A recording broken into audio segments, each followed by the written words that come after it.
On va commencer par un premier tour de table, si vous le voulez bien maintenant, par ce Salon du Livre de Paris, édition 2017, la 34e. Khalid Liamlahi, on a le sentiment que jamais la littérature, les lettres africaines, et donc notamment du Maroc, n'avaient eu une telle place à Paris pour cet événement culturel. Certains disent qu'il était temps. Est-ce votre sentiment ?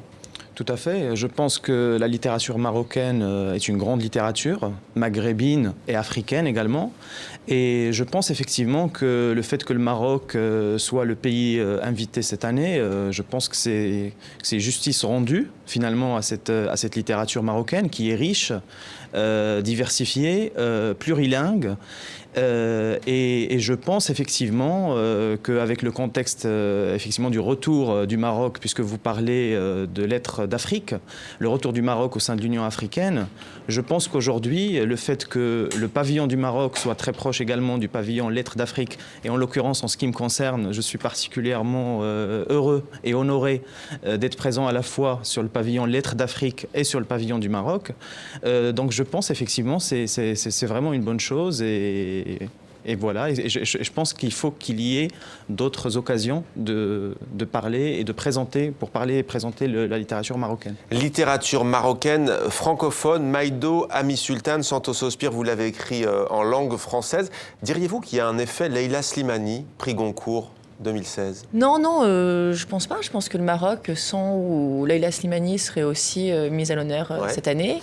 Après, c'est vrai qu'un prix concours pour le Maroc, c'est quelque chose dont on peut que se réjouir. Hein. Après, la littérature marocaine ne se réduit pas à Leila Slimani, c'est ce que prouve bien ce pavillon marocain.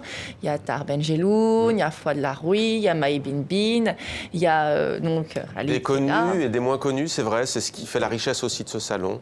Je dirais pas moins connus, je dirais différentes, éclectiques. Et en fait, la littérature marocaine est plurielle et ce salon permet de le montrer avec ce magnifique pavillon qui est un des plus beaux que le Salon du Livre n'ait jamais connu. Yasmine Chamy, votre avis à ce sujet? Sur quel sujet?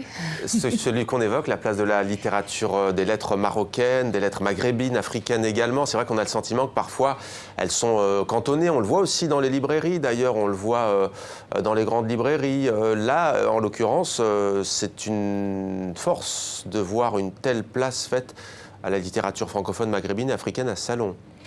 Oui, enfin pas qu'à la littérature francophone, parce qu'il y a des livres marocains, arabophones, d'auteurs arabophones traduits, il y a des livres aussi en arabe, et je ne sais pas si vous avez remarqué, mais le pavillon du Maroc, il est constellé de 3 alphabets, l'alphabet latin, l'alphabet amazigh et l'alphabet arabe. Donc voilà, ça renvoie bien à cette diversité.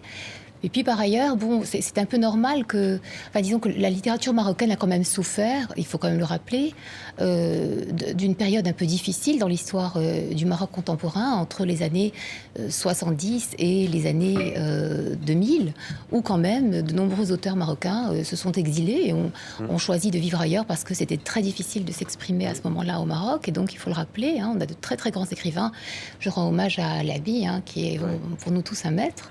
Et donc voilà, les gens ont dû partir pour pouvoir être libres de parler, de dire, de s'exprimer.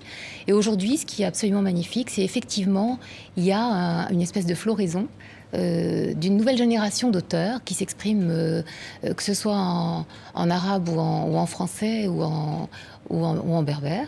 Et oui, effectivement, c'est bien de les mettre à l'honneur et c'est bien de montrer que ça existe à nouveau et que ça va se construire.